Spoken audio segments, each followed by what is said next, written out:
Hello everyone and welcome to this wonderful lecture. In today's class, we'll be discussing on the subject computer architecture. Our topic of discussion will be bus and memory transfer.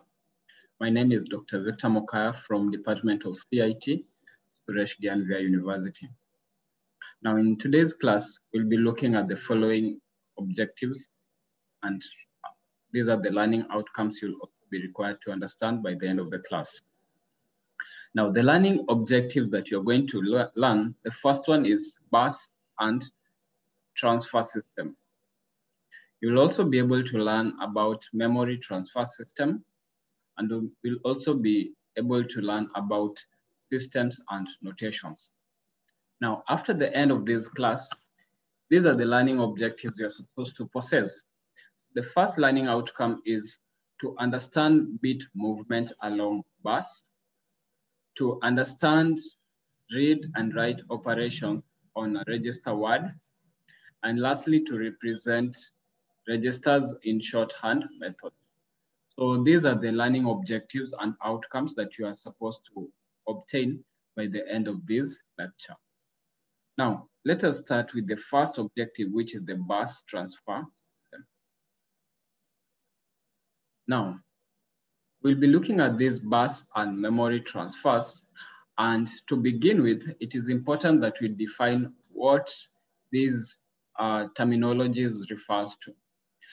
Now, I'll give you a typical example, and that is our state, Rajasthan. Now, in the state of Rajasthan, we have several towns and cities that are connected to each other.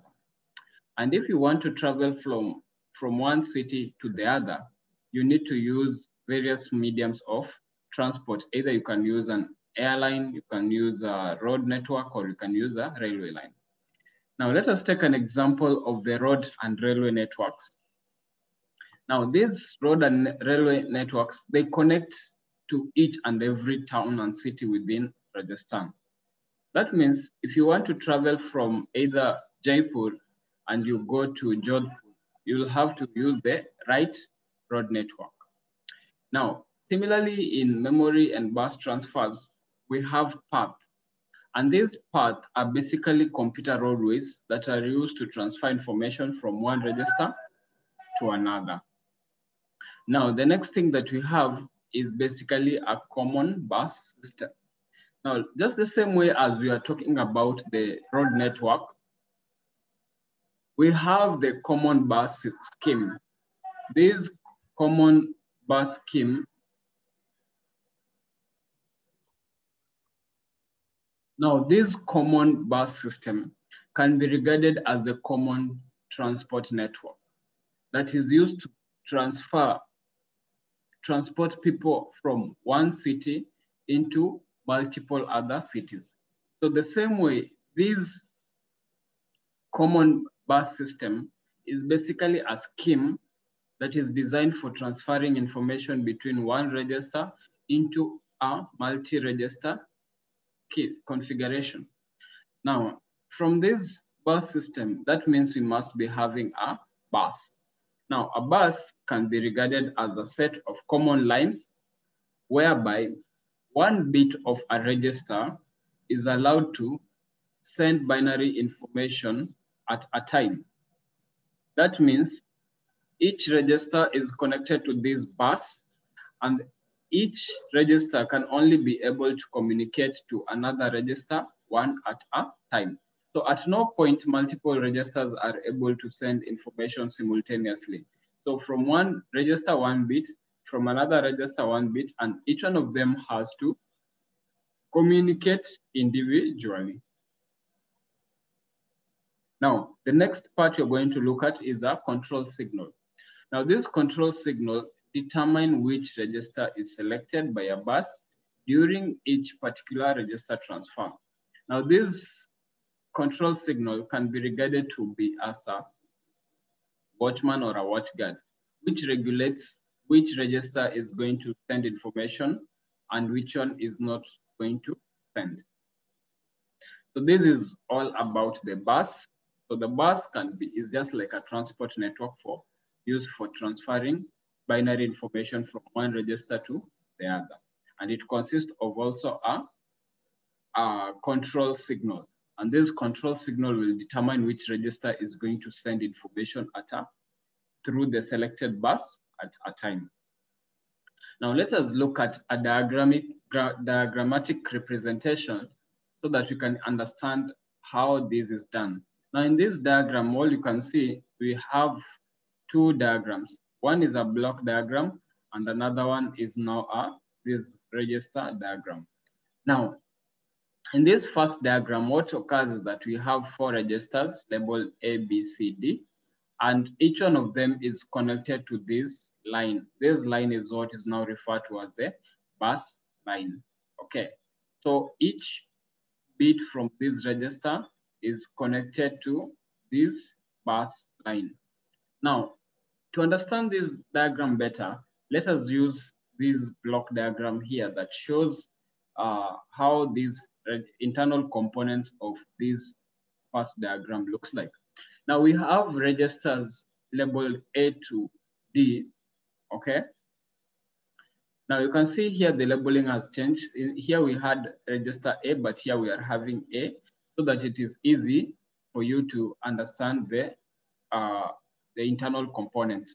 Now, this is what occurs. Each register is a 4-bit register. 4-bit because we label our bits starting from the right-hand side, moving to the left-hand side. The same is similar to all these other registers. They are having 4 bits, that is from 0 to 3, and that is exactly what is represented here. Next, what happens is that since this is register A, then all the bits of register A will be labeled with their parent name A. That is A0, A1, A2, A3. Similarly, for register B, we'll expect them to be labeled B0 up to B3. Similarly to C and D. Now, the next thing that we'll do for all these register bits that are coming out, we are going to connect them to a multiplex. Now, what is a multiplexer? A multiplexer is a device that receives input from multiple sources, and our multiple sources in this case is the register. Once it receives this input from multiple sources, it will now send them into a single destination. Now, the single destination we are discussing here is the common bus line. Now, you can see we are having 4 inputs coming in, but we are only having 1 single output. Now, that is exactly what a multiplexer does.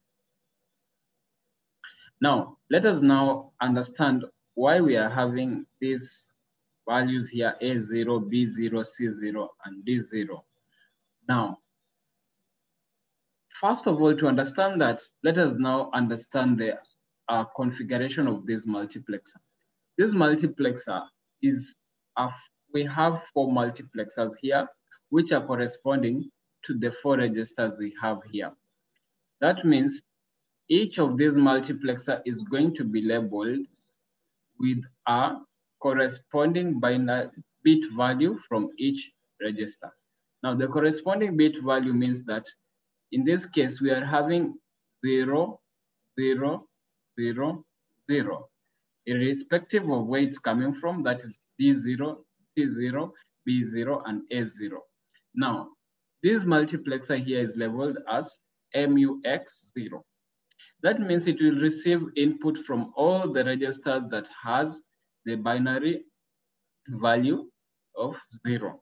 So that means we are going to have A0, B0, C0, and D0. Similarly, for multiplexer 1, it is going to receive input from all the registers with the bit value of 1. That is A1, B1, C1, and D1. All of them are going to be connected to this multiplexer. Similarly, for multiplexer 2, connect all the bit value from all registers having the binary value of 2. Similarly for M of 3.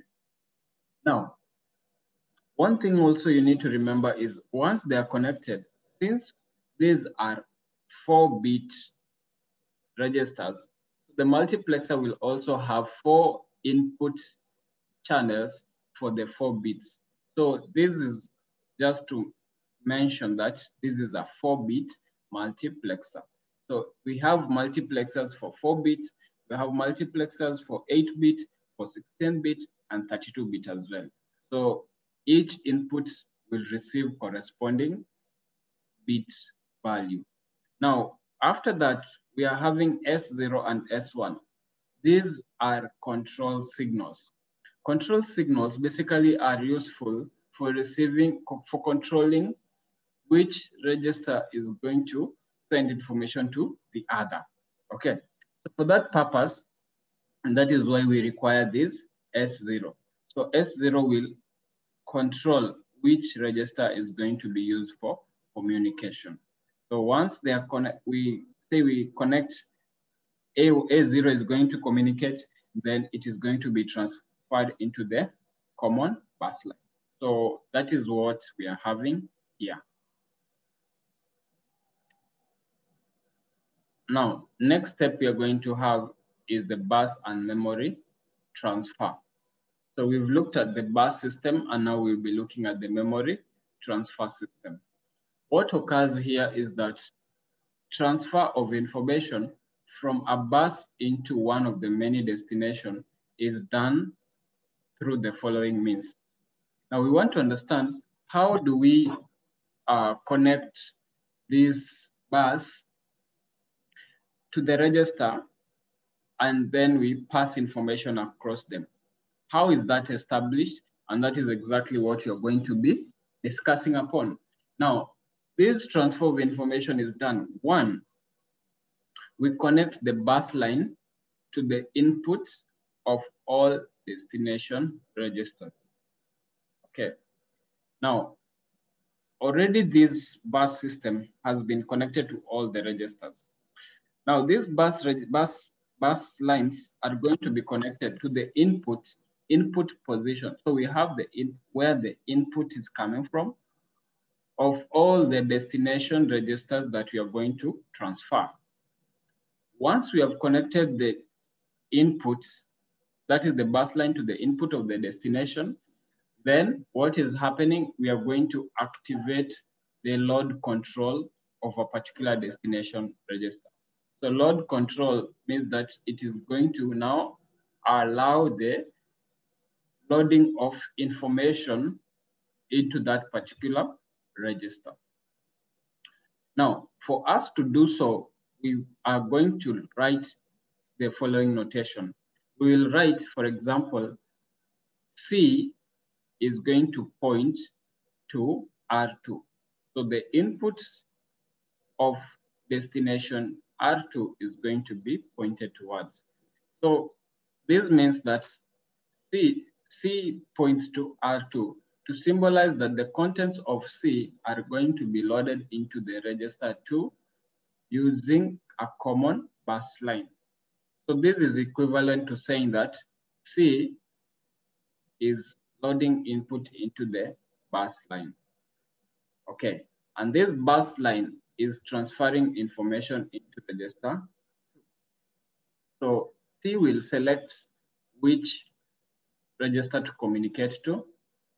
And then once it has done, it will load the input into the bus, and the bus will now load the information into register 2. That is how it occurs. Now, the next step we are going to look at into is an example of this transfer. And in that example, we are going to look at what is a 3-state buffer. 3-state bus buffer. That is what you are going to discuss and look at what it is and what function does it play. Now, to begin with, we are going to understand on how it is constructed. Now, this 3-state buffer is an example of a replacement of a mechanism we can use instead of a multiplexer. Now, a 3-state buffer uses gates.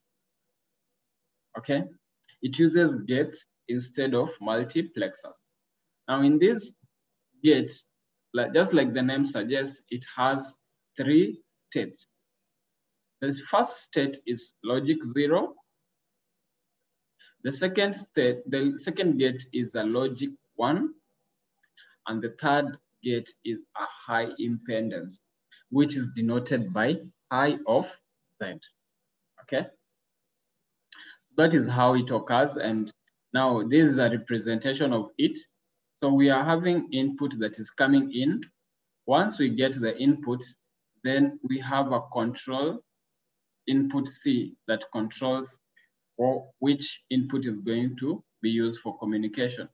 Once that is done, the information will be loaded to the destination where it's supposed to go, and then we'll obtain our output, and this output will be the the destination register. Now let us look at how it occurs.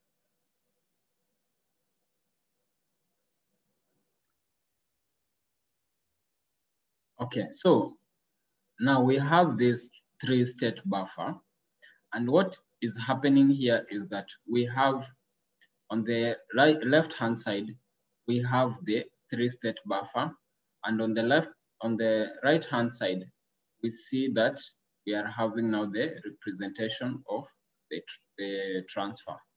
Now, in the first step, when the control is 1, transfer can take place.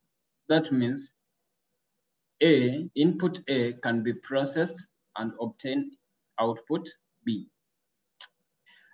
So that is what is represented here with the buffer. So the buffer here is connected and we can be able to transfer A to B.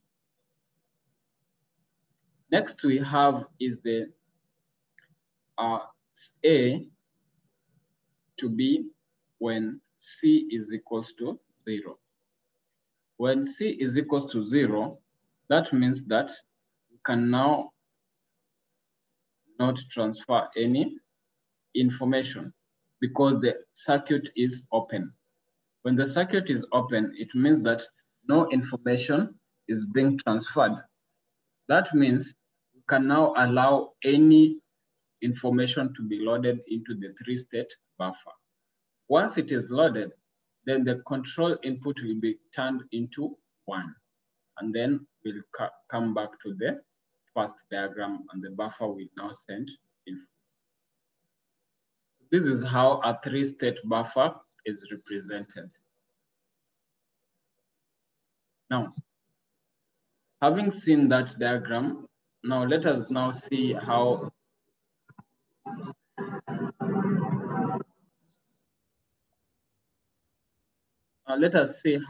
this bus line with 3-state buffers looks like. So we have the 2 input signals, that is the S1 and S0. Then we have E, which means enable transfer. That is, after we have selected the control input, then you can be able to send the data. Then we have a decoder, okay?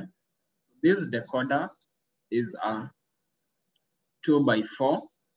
And now what occurs is that a decoder is basically used to translate information or instructions that have been loaded into it. So this is a 4-bit decoder, and it is now connected to each buffer.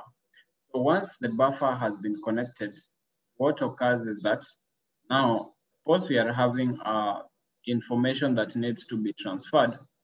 So say from A0, what will occur here is that this buffer, this decoder here, will now be turned to 0 or 1 whenever information needs to be sent. So we are having these 4 registers and they are connected to each decoder. This decoder, the purpose here is just to enable this signal. This signal will be turned to 1 or 0 whenever it is open or closed. Okay, so that is what occurs. So we are having input from register A0, input from register B0, from register C0, and lastly from register D0. Once input has been loaded, it will be sent to a common bus line. Okay, so this bus line is for bit 0. Once it has been done, now it will be sent to the destination. So similarly, the same thing can occur now for bit 1, bit 2, up to bit 4. Okay, this is a bus line with 3-state buffer, which replaces the multiplexer 0 in the previous diagram. So we can also have 3 more diagrams for multiplexer 1. That means we'll have A1, A2, sorry, A1, B1, C1, and D1 until we get to A3, B3, C3, and D3.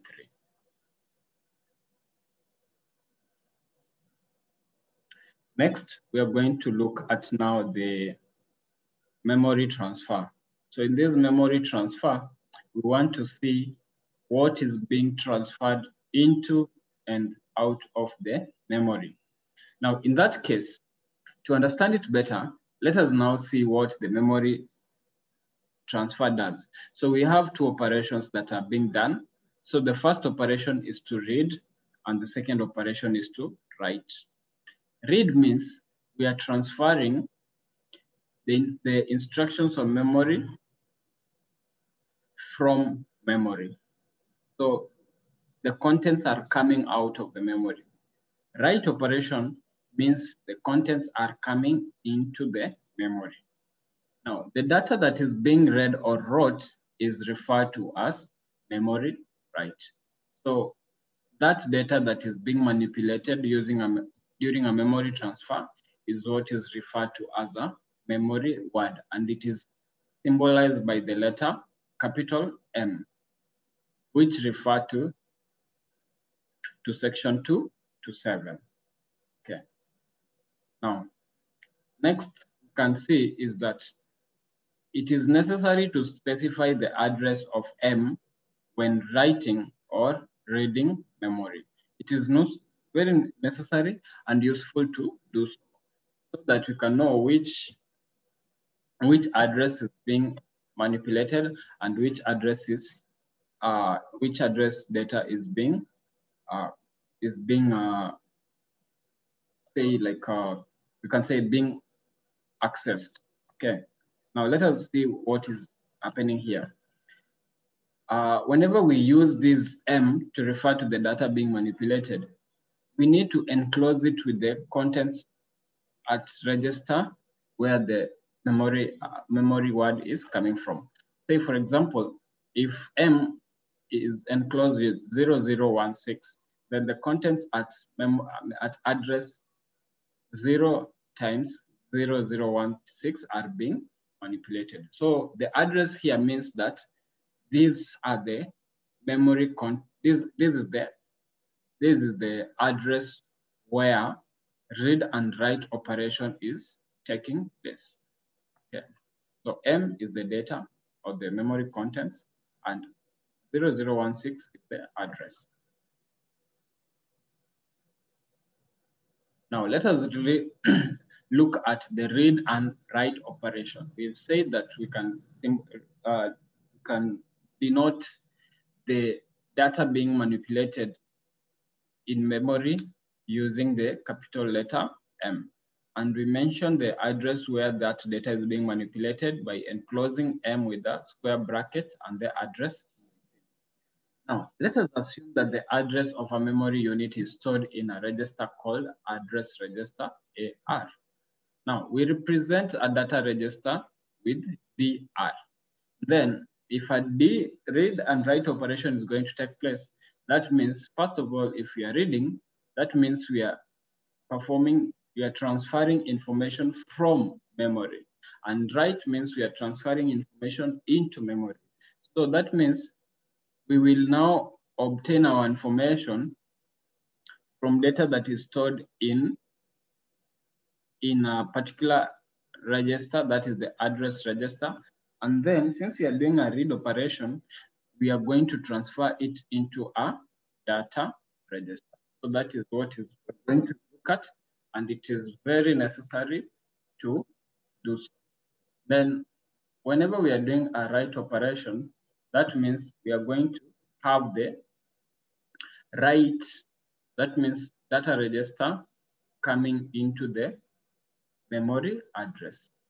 Okay, that is what occurs there.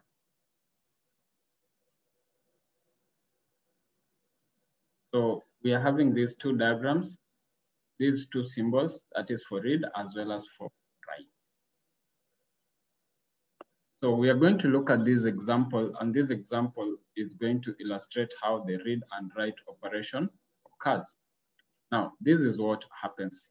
So you can see that we are having an address register, and the content of that address register is X12. We are having a register 1, which is a data register, that is R1, and the contents thereof are 100.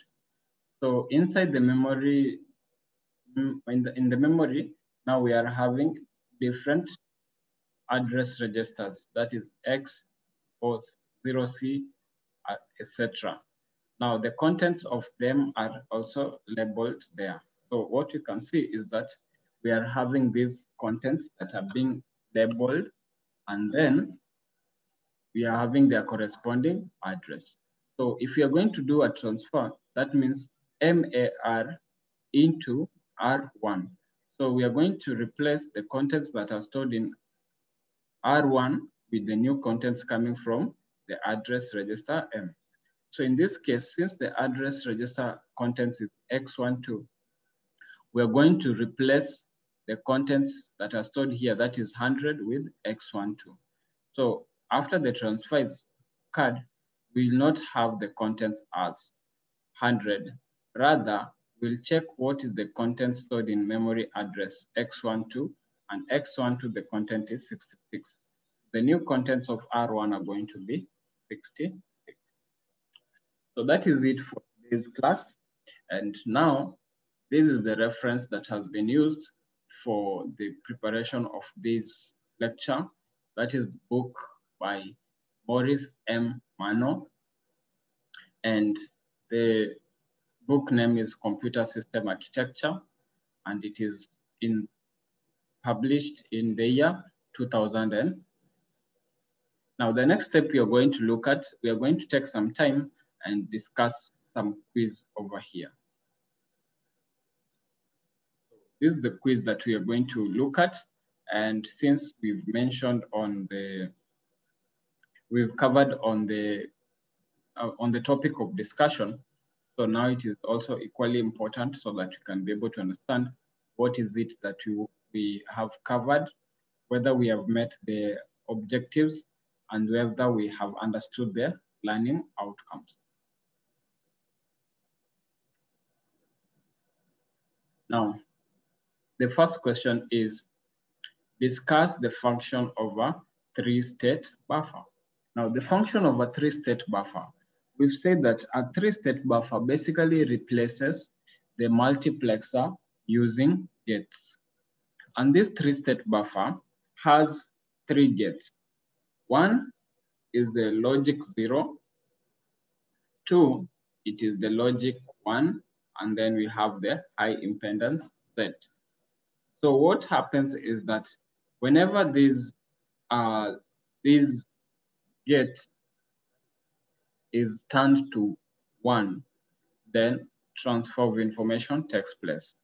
When this gate is turned to 0, then there's no transfer of information that takes place. So that means that this state buffer is a better method of sending information than the multiplexer. Now the next question is, in a 3-state buffer, C1 and C0 stands for, now C1 and C0 stands for the control signal. So the control 1 allows information to be sent, and control 0 restricts information. That means information is not sent whenever C is equals to 0. Now, next we look at what is the function of decoder. Now, what does a decoder does? A decoder basically interprets the information or instruction that is coming into the buffer. So that is what the decoder does. And it consists of bit line. Say, for example, if you are sending information to a 4-bit register, then it will consist of 4 bits. And also it will consist of signal S1 and S0. That is the function of a decoder. Then next, we look at the fourth question, that is explain the memory write and memory read operation.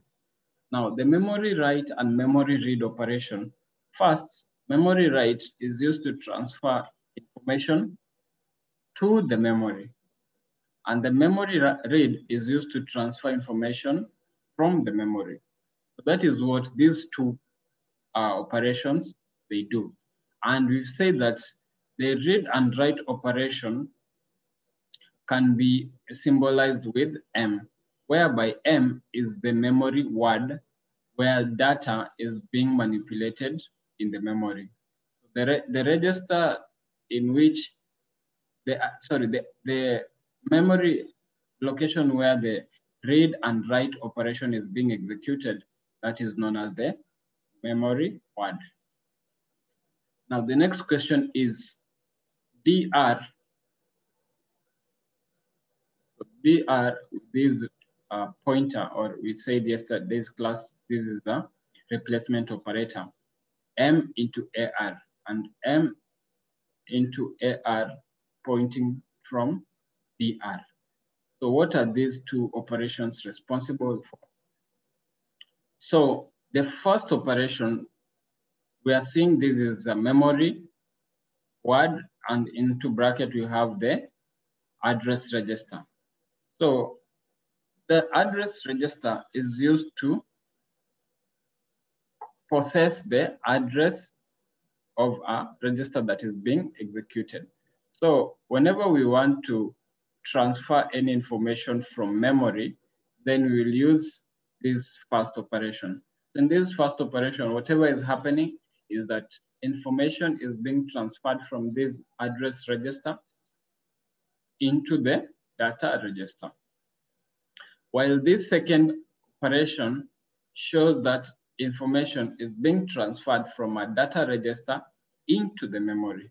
So in short, we can say that this first operation is a read operation, while the second one is a write operation. Next question is, what does M into bracket 0016 operation means? It means that we have a memory word, and this memory word, the operation is taking place at this address register. So the address register that where the read and write operation is taking place is at 0016. Okay. Next question is, describe the function of a multiplexer in an RTL. First of all, we said RTL is a register transfer language. And in a register transfer language, we're able to transfer binary information from one source register to a destination register. So in that case, we can see that what is happening here is that information is being transferred from a register, then sent into a multiplexer. Then multiplexer will receive information from multiple input sources of the registers, and then it will be able to load them into a common bus line. So that is what this multiplexer does. Then next, we are going to look at the state the three important components of a three-state buffer. The three most important components are basically one, the logic 0, which is useful for sending information. And then we have the logic 0, which creates an open circuit, and that means no information can be sent. Lastly, we have the high impedance Z. So a high impedance Z is basically whenever there's a high signal, that means it disconnects the transfer. Remember, these are gates. These gates are connected to a circuit. So whenever there's a high signal that is taking place, then the high impedance will break the connection, and again the transfer will start. Explain the meaning of memory transfer. Memory transfer means that we are transferring the memory word or in binary information that is stored in the memory from either using the read and write operations. So this one is useful, and it is facilitated by using a data register as well as an address register, whereby if information is moving from the address register to the data register, that operation is known as a read. And if the information is moving from a data register to a memory address register, that is referred to as a write operation. Now, next, we are going to look at the last question, which is draw a multiplexer and registers connected together into a 4 common bus line. Now, the first step you have to do is that you have to draw, say, these are 4 line common bus. That means you're going to draw 4 registers. From 4 registers, we have to label each of the bits in the registers. That is from 0 on the right-hand side, 1, 2, 3 to the left-hand side. So the labeling starts from right towards the left. Second thing we are going to draw is to draw input lines coming out of each of these individual bit lines. Then we are going to draw a multiplexer, 4 multiplexers. Each of these multiplexer must have at least labeled with the corresponding register. That is, we are having 4 registers with 4 inputs. So similarly, these registers have to be labeled according to the input. That is multiplexer 0, multiplexer 1, multiplexer 2, multiplexer 3. The next thing we are going to do, we are going to connect the inputs that were drawn from each of the registers to each of these multiplexers. Then from there, we are going to include a control signal S1 and S0. So S1 and S0 will be useful for the controlling of which register transfer is going to take place. 1. So these are the questions that we've had to cover as part of our study today. And now I'll be able to recap for a short while what we have been able to cover. Now, this is what we've been covering today.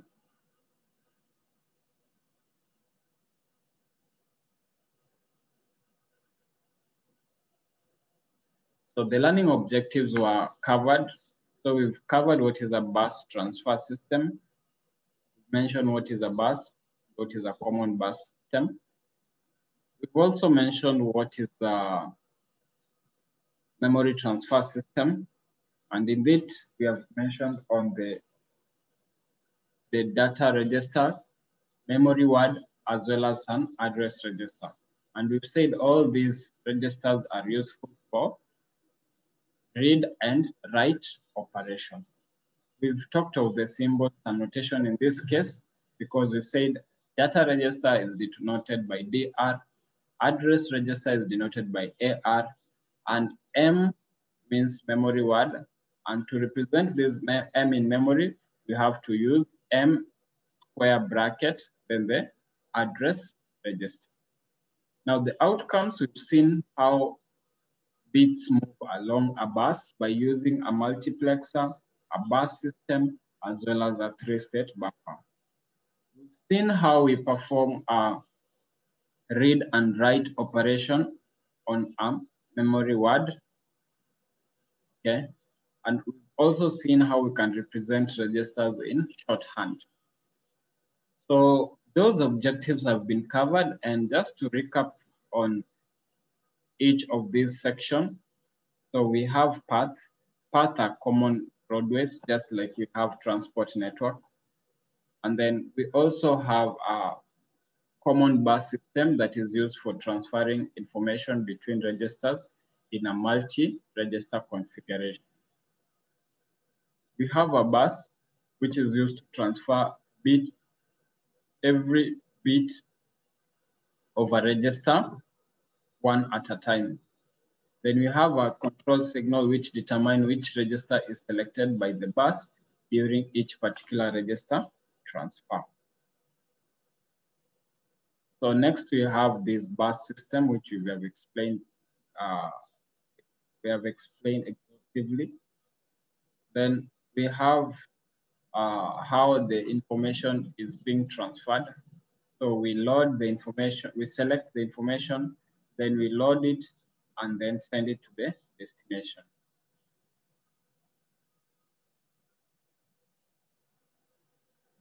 We've also talked of a three-state buffer. And this three-state buffer consists of three components. So the three-state buffer consists of the logic 0, logic 1, and a high impedance Z.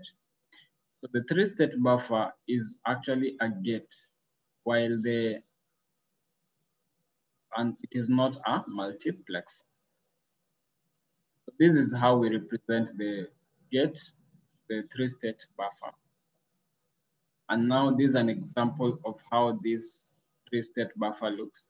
So when C is 0, then the buffer can send this. When the C is 0, when C is 0, the buffer cannot, it's an open circuit, the information can be transferred. While when C is 1, then the buffer is connected and can send information. We can also represent this three-state buffer by using a decoder. And what occurs here is that we are just representing S0 and S1, and all these are connected to this upper component. This is where the control is. You can see we are connected to the topmost part here. And all these registers are coming from the bit 0, and then they will send to a bus line for the bit 0. These are just a representation of what was previously shown on multiplexer 0. Then we've also discussed on what is a memory transfer. And in the memory transfer, we've seen how we can be able to transfer information, binary information from memory and binary information out of memory. So in that case, we've mentioned that the data that is being read or written in memory is called as a memory word, and it is referred to as M. Okay. So it is not necessary to specify the address of M when reading and writing. So that is what is described here below. So we've also looked at the read-write operation, where we've said that the address of a memory unit used to store a register is known as a address register, and data register presented by DR. So whenever we are performing a read operation, this is how the read operation is represented. And whenever we are performing a write operation, this is what's represented as well. So we've given an illustration of, say, a read operation where we are reading contents from memory into a register. And that means initially we have address register, which is labeled, which has the index of contents as the address is x12, and the contents of that address is 6. So we are trying to send information stored in address x12 into register 1. And initially register 1 has value of 100. The previous class we mentioned that whenever we are performing a data transfer, the contents that were in the destination are lost, but those that are in the source address are not. So initially our register R1 will have the content as 66. So that was the reference that was in creation of this in this lecture. So you can also refer to those other references that were mentioned before, the syllabus. They are also useful and they can also guide you. Then we covered on this quiz, and we also looked at how each of these quiz fulfills the requirement for this lecture. That is it for today's class, and then we will meet again in the next coming class. The next class we'll be discussing now on the micro operations, the different types of micro operations. We have arithmetic, we have shift, we have logic. So each one of them will look at how it performs the data, how information is transferred across them, and we'll also learn how each of these registers these micro operations differ from each other. That is it for today's